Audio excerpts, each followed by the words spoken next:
Hey everybody, it is me. Come on in, come on in. I'm going to let you know that it's most likely um, I will not be able to see your response today, but chat anyway, okay? Because I think this is some crucial stuff, all right? So, one of the biggest things that I know I have been thinking through and trying to do every single morning is walk. And so, my friend Naren is here. He said something funny. I laughed. He got up and he said, I'm taking up my bed and walk. And even though I laughed then, it really inspired me now. So, I got to give this to Naren. Um, and it made me think about John 5 when Jesus was by the pool of Bethesda. And he came and a man needed healing and he said, do you want to be made well? And so the guy says he started giving all these excuses and Jesus is like, you know, is not what he asked. He's like, do you want to be made well? And that I realized has been me in many ways. The man had been beside that pool for 38 years. The reason he's there is not necessarily his fault, but the fact that he was there is, that's the fact.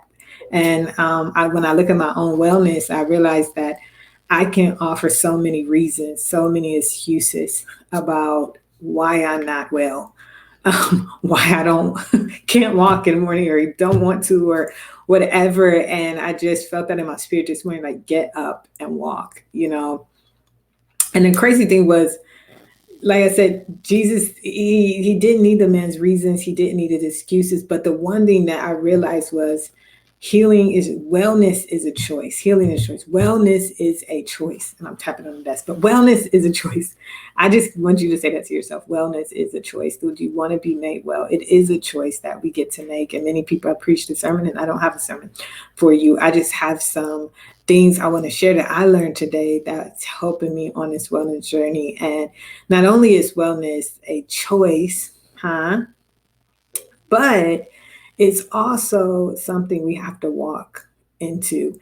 And when he told him, like, take up your mat, made me think, like, the thing that he removed the possibility of him coming back because there was no space left for him there. And I realized that for me, like, if you want to be made well, there as you walk, you kind of gonna have to pick up that mat, that thing that you were sitting in or laying in or resting in, of wherever your space is. It may not be by a pool of Bethesda, but it could be, just in unwellness, and take it up and walk. We're not returning back there. And that's what it signifies. I'm not going back to whatever that is it unhealthy eating, unhealthy relationships, unhealthy ways of talking to yourself. I'm not going back there. And that's okay. That's part of this journey. When he told him to get up, the other choice was he had a choice on where he was going to go. And so I think a lot of times when we shift and we move, we only think about the fact that he left the pool, but it's not just what you're walking from.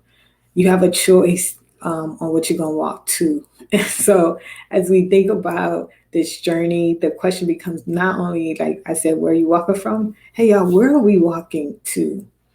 Where is God leading us to? And that should help us to keep walking because sometimes we forget as we're on the journey to keep walking. And the more I thought about this morning as I was on the walk, I thought about the fact that some of us, we're not only walking to, but we're walking into something. And so the question becomes, what is God leading you not only to, but into? Into a new season, into a new dream, into a new opportunity, into a new mindset, into a new paradigm, into a new way of thinking about yourself and about life, into new dreams, probably into new relationships. I could go on and on, but question, what is God leading you to? What is God leading you into? And I hope that blesses you as you thinking about things. All of these were a choice. All of these things were a choice. Jesus didn't force these things on him. And every day we get a choice on if we're going to walk. Are we going to walk from? Are we going to walk to? And are we going to walk into?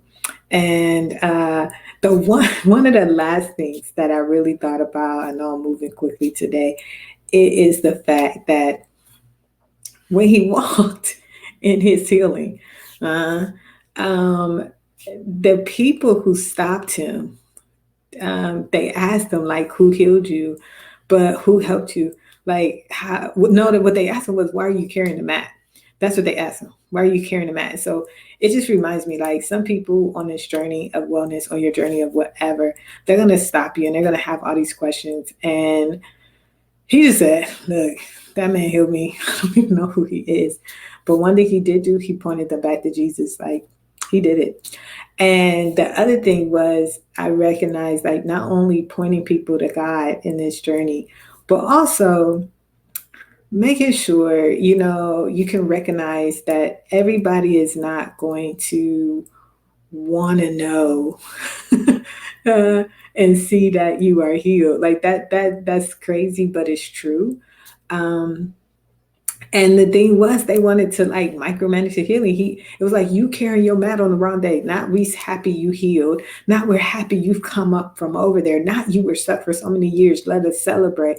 No, you doing the wrong thing on the wrong day. And so he was breaking rules. He was breaking other people's rules, religious rules, or any of that. And I realized that not everybody's going to celebrate, with you coming up out of stuff, when you walking into stuff, and that's okay. Just know that that's the thing. Um, and yeah, and as I think about it, they thought they were right. He knew, he was like, "Look, I'm not going back there." So and the overall thing for this today is to make sure we get up and walk. And no, what he thought was going to heal him didn't. What he thought was going to make him better and greater, it didn't work, And he was waiting for his turn. When you encounter Jesus, your turn is today. So for somebody out there who's waiting for your turn, have an encounter with God, and your turn is today. Don't be surprised that people, like I said, are not happy. Don't focus on them. Focus on what God is bringing you to and bring you into.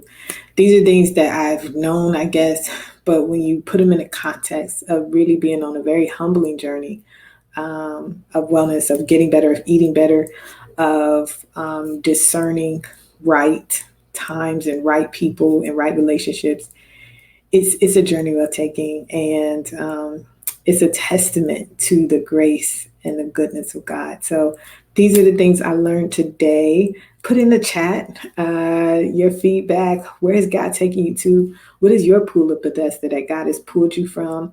And what's the testimony that you can just point back to Jesus, say, he did it. He had me take on my mat, and hopefully you get a new mat along the way. But if not, be on your journey and be well, be hopeful, and go in grace. That's what I plan to do. All right. Once again, I want to give a shout out to my friends who are here in this city, blessing me, and a shout out to, I never do, but shout out to the Fountain Church. Definitely an encouragement. And I do want to give a shout out to Mrs. Joy, who has given me so many insights on wellness, so many, like, eat this, not that. And that's been such a blessing. I thank God for my sister, Talisa and Taria, who get me up in the morning to walk, and to my brother, Ty, for always talking to me about supplements and sending those. I say these things because I know I'm loved, and I focus, and I want to focus on those who love and who've helped me. And I don't want to wait till it's over to say praise God for you. All right. Thank you, everybody. Have a good night. Put in the chat maybe some topics for us to talk about, or just share a little testimony about what God has done and what God is doing in your life. All right. No, I'm praying for you, and I thank you, and I praise God for you.